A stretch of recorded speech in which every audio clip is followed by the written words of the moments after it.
Well, Troy, your Delta loader is complete, and this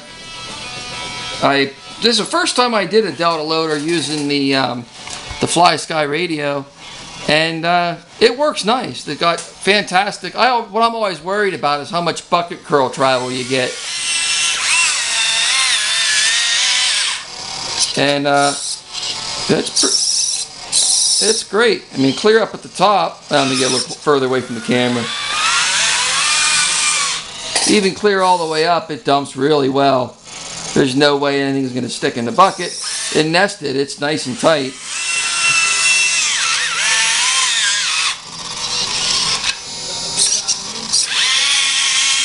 So it's going to run really nice. And like I said on the phone, these little guys are just as much fun to run as an excavator because they're not easy to run. It takes you a good hour or two to get the hang of, running all the controls in the bucket.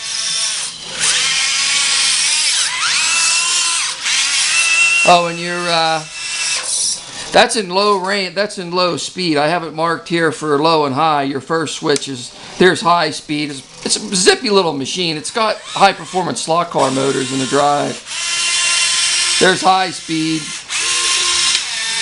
and there's slow speed. Slow speed's so much easier if you're maneuvering around or loading a truck or a trailer. It's a lot easier to control it.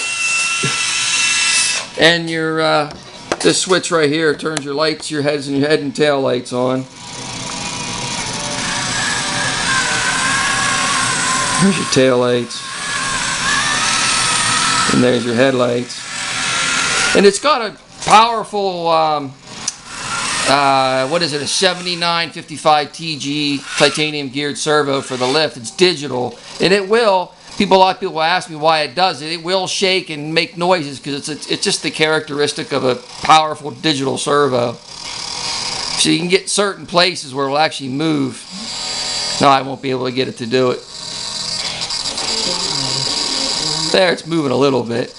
But the thing with digital servos, they're actually using power to keep themselves centered.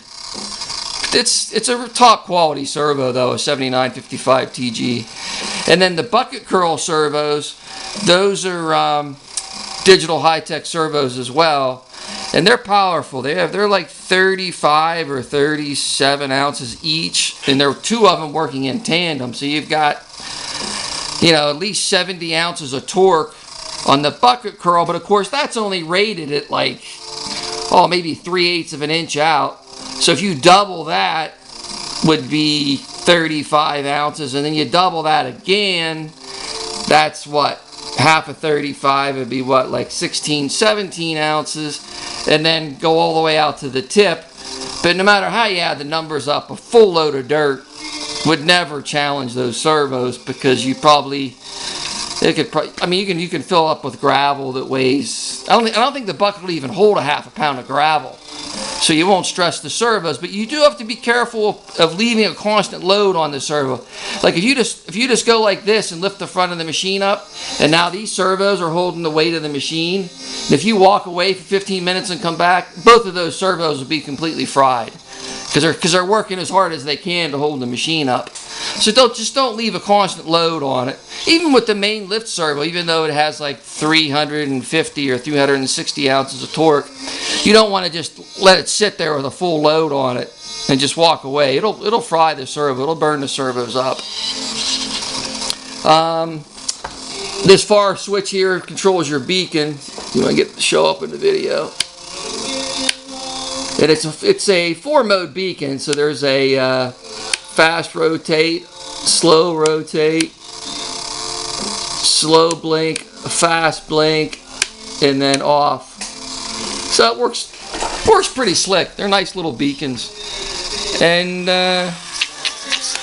your drive's on the right. How can I get this to show? It is backwards, forwards, right, and left.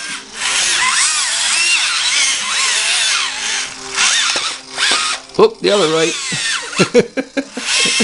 And your lift and curls on the left side here.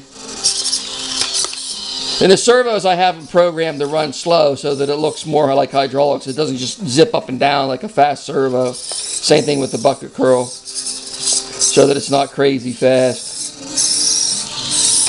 But that's it. Your on and off switch is back here.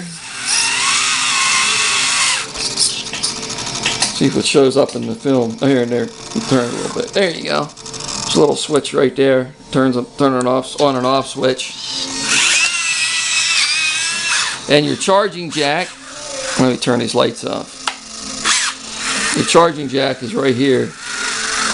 And it's a 6-cell, 2500 milliamp nickel metal hydride pack. So just charge it at, but you could charge it at 2.5 amps, but these small connectors, they get hot if you charge it any more than 1.5 amps, and that's plenty enough to charge it. So just charge it at 1.5 amps as a NIM battery.